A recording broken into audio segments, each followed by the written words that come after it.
আমি বলেছিলি না, তাই তোর জন্য মোমো করে দিচ্ছি। এই দেখ, এখানে পেঁয়াজ, রসুন, তারপরে আদা, কাঁচা লঙ্কা, তারপরে এটা অল্প করে একটুখানি বাঁধাকপি দিয়েছি, আর এখানে আছে মাংসের কিমা। মাংসটাকে কুচি কুচি করে রেখে দিয়েছি।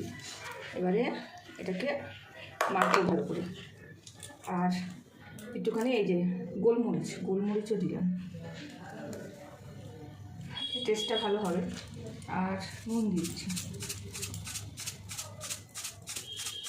আমি ঘরোয়া পদ্ধতিতে, মানে ঘরোয়াভাবে এটা করছি। এবার একটুখানি ভালো করে, পেঁয়াজও আছে কিন্তু, করে একটুখানি এটা দিয়েছিলাম, সোয়াবিনের যে কী বলে, সস ভুলে যাচ্ছি। আর বাবু জানিস, তোর জন্য আমি পেয়ারা মাখা, এই যে কামরাঙ্গা মাখা করে রেখে দিয়েছিলাম। এইতে তুই খাসনি তুই। এইটা এরকম করে মেখেছি। মেখে এটা অন্তত 8 ঘন্টা ম্যারিনেট করে রাখতে হবে। 8 ঘন্টা করে বললাম না, এর মধ্যে কী দেওয়া আছে এবার ভালো করে শোনো তোমরা। এর মধ্যে দেওয়া আছে আদা কুচি, রসুন কুচি, পেঁয়াজ কুচি, লঙ্কা কুচি, বাঁধাকপিটাকে একদম কুচি কুচি করে করেছি, আর একটু সোয়া সস দিয়েছি, আর গোলমরিচ আর নুন। এবারে এটাকে ভালো করে মেখে এই যে ম্যারিনেট এরকম অবস্থায়, দেখা এই অবস্থায় রাখতে হবে। ঠিক আছে, আবার পরের ধাপে কী করছি দেখবে তোমরা। তখন তো দেখলেন যে এটা ম্যারিনেট করে রেখে দিয়েছি। এবারে ময়দাটা মেখে নিয়ে এবারে এটাকে এরকম করে ময়দা, ওই যে নুন, হালকা একটু তেল, সাদা তেল, আর ভালো করে ময়দাটা মেখে নিয়ে এই যে এরকম করে রুটি করে নিয়েছি। এবারে এর মধ্যে আবারই উঠছেই না, এই যে এরকম করে 1 চামচ করে নিয়ে এবারে এটাকে সুন্দর করে করে নেব, মোমোর শেপ দেবো। এবারে এটা মোমোর এই যে শেপ নিচ্ছি। মোমোটা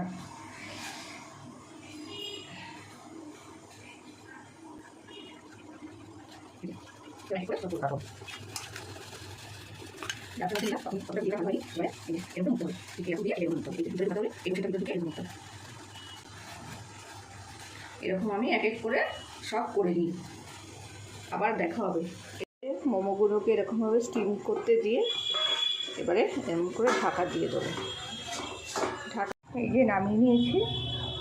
আরে আস্তে আস্তে প্লেটের মধ্যে এবারে দেবো ওদের। তো বাবুকে এবারে দিয়ে আসি।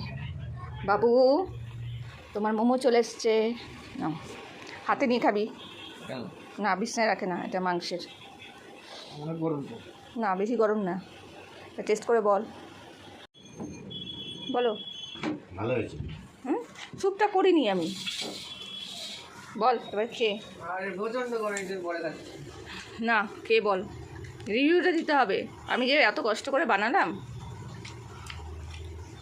গরম গরম না খেলে ভালো লাগবে নাকি? এতক্ষণ লাগে? ভালো হয়েছে, ভিতরে জুসি টাইপের হয়েছে। ভালো হয়েছে, জুসি টাইপের হয়েছে তো ভিতরটা। যাকগে, তাহলে আমি সাকসেস। আর তো আমি যে পদ্ধতিতে করলাম, কি বলছিস?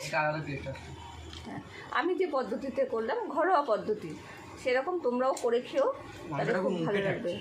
হ্যাঁ, মাংসটা হ্যাঁ, এই যে কিমা করে করেছি না, তাহলে তোমরাও করো। আর ভিডিওটা ভালো লাগলে পরে অবশ্যই একটা লাইক, কমেন্ট, শেয়ার আর ফলো করতে ভুলো না, ঠিক আছে? হ্যাঁ, আমি একটা কথা বলবো, আমার মায়ের বেস্ট রাঁধুনি। সবার মাই সবার কাছে বেস্ট রাঁধুনি হয়, ঠিক আছে? টাটা।